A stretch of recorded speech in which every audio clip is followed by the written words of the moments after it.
Hi everyone, welcome back to my channel. Hope you're all doing well today. Thank you for joining me on this video. Please remember to like, share, and subscribe. And thank you to all the subscribers and also the viewers as well. So we're coming to the finish line. The Williams home is almost finished. It's not yet the ribbon cutting time, but it's getting pretty close. Tyler has showed up. The carpenter is there as well, and they're doing all the finishing on the home. Some tiling has to be done, and of course they're going to do the finishing touches so that the ribbon cutting can take place. It's almost there. They're still asking for some donations, so if you are able to, please donate. Just go to Alex Oldacre's YouTube channel and you'll see all the contact information. So doing good in my community, and also Alex Nation, he has the phone number and his contact information on both platforms. So kudos to all the donors and everyone who assisted in some way, shape, or form to make it possible for the Williams to have a nice home like this, right? So we are going to do a recap as well. We're going to do another video once the ribbon cutting is completed. Of course, Alex has to do is report first, right? So this is looking really great. I can just picture them in their new home. So the number to call is 876-334-3059, and that's Alex donation line. I'll be putting it in the description as well. So we're going to move on to another topic. Tragic accident that happened on the Clancarty school grounds 2019.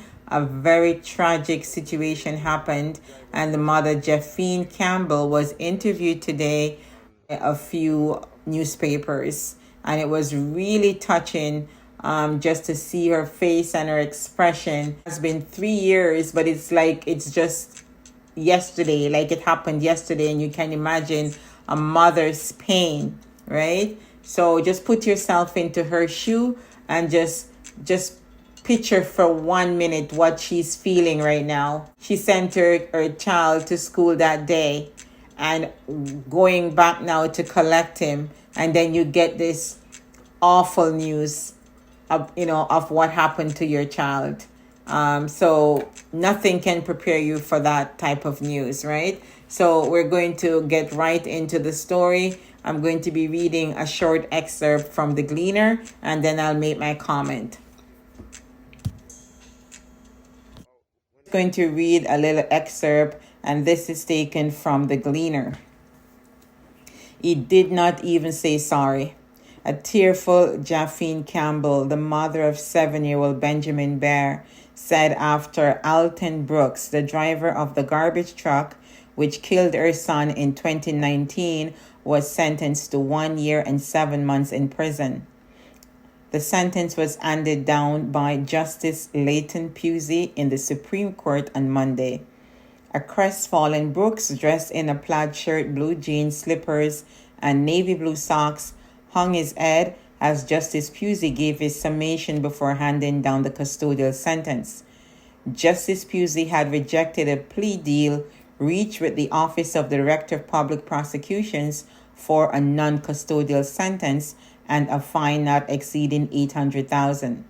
At today's sentencing, the judge said although Brooks was not at the wheel of the truck, which was collecting the garbage at the Clancarty Primary School where the incident occurred, his actions contributed to the situation which resulted in the death of young Bair. Brooks' lawyer, Davian Vassell, had told the court that Brooks took the plea deal the first time it was offered, and although the incident took the life of the promising first grader, it was an unfortunate accident.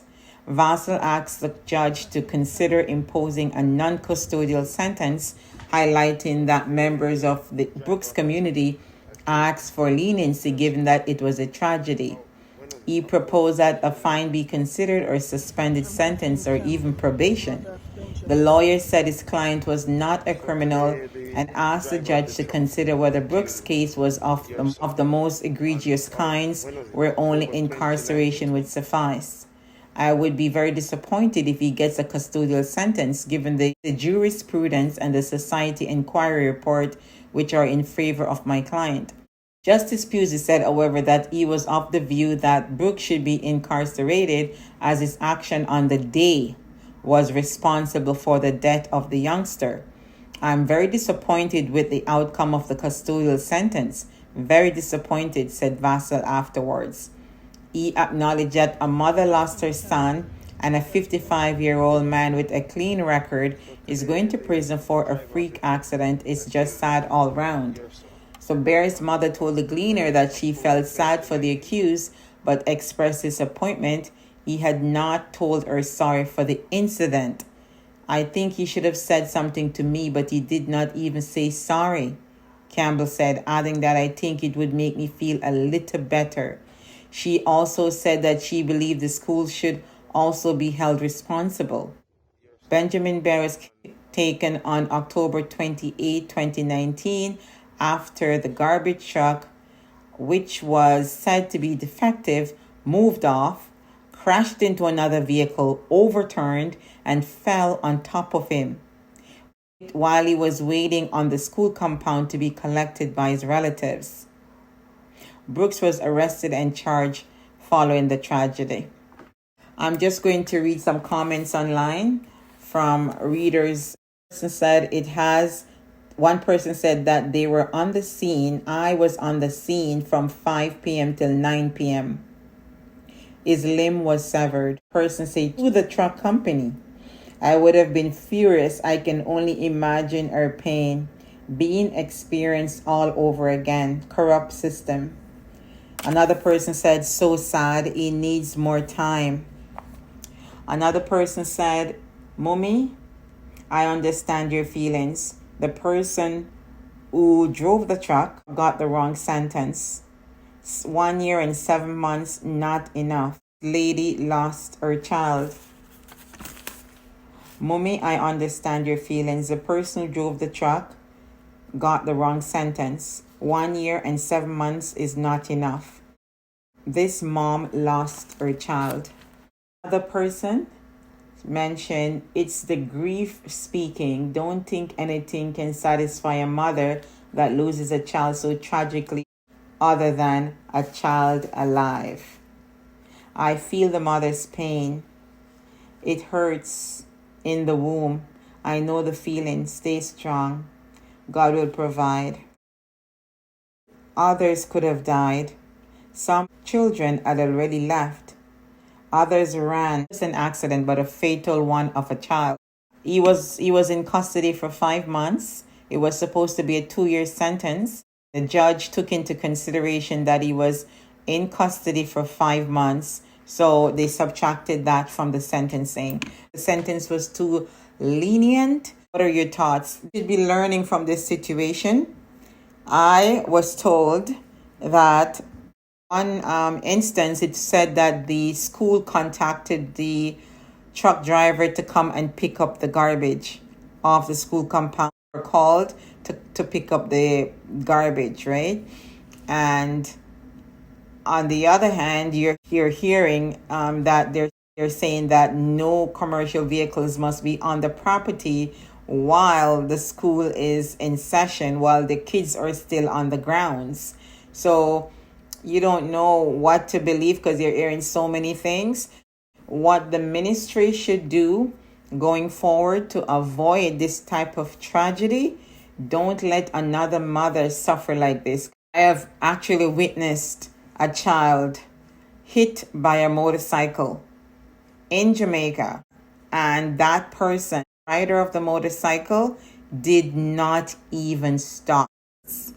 The expression on the mom's face when she saw her child being hoisted, the rider sped off, has not left me, and it has been many years. The cyclist, you took the life of a little boy. His name is Marvin, and his mom Oh my goodness, she witnessed the entire thing. I don't believe that lady has gotten over it. No, you can't get over something like that. The mom's name was Murdella. If you're a motorist and something like this happens, always remain on the scene, because if it's brought up in court, it's not going to look good if you have left the scene and the judge heard that you left the scene, or you can't be found, that the vehicle is allegedly defective. Allegedly, a stick was used to catch the vehicle. So the vehicle probably had numerous issues. Ban vehicles, commercial vehicles especially, from going on school property while the children are present. That should be the case to avoid tragedies like this, because the little ones, they're always playing on school property, darting in and out. You can't see them, especially if you're in a bigger vehicle and they don't know danger. We have to look out for them. We have to make sure that we're doing our due diligence to keep them safe. We have to think for them also, because their minds are not developed. They don't know danger in that regard, right? So we have to make sure that they're protected. I really believe that the ministry should make sure no commercial vehicles, no vehicles for that matter, if you can help it, they should park on the outskirts of the school property, right? And don't enter into the school grounds for young children, especially like primary school and under, like to kindergarten age, because there's a risk factor involved. No matter if you put up signs to say 5 kilometers, 10 kilometers, there are people who will break those rules. You know, sleeping policemen, they'll drive very fast over it. So you have to do something to protect the kids. And I believe you just don't let the vehicles come onto the school property for young children. Find some other way to do it. Maybe put designated areas for the vehicles where the children are not located. It's a lesson for everyone involved, I really do believe, right? We have to make sure that we're protecting the little kids. It's a very, very sad situation, right, on both sides. So as you know, it is Black History Month, and on my next video, I'll be featuring the story of an enslaved woman who lived in Westmoreland. Please join me for that video. It will be a very interesting one. Take care of yourself and others. Bye for now. See you on the next video.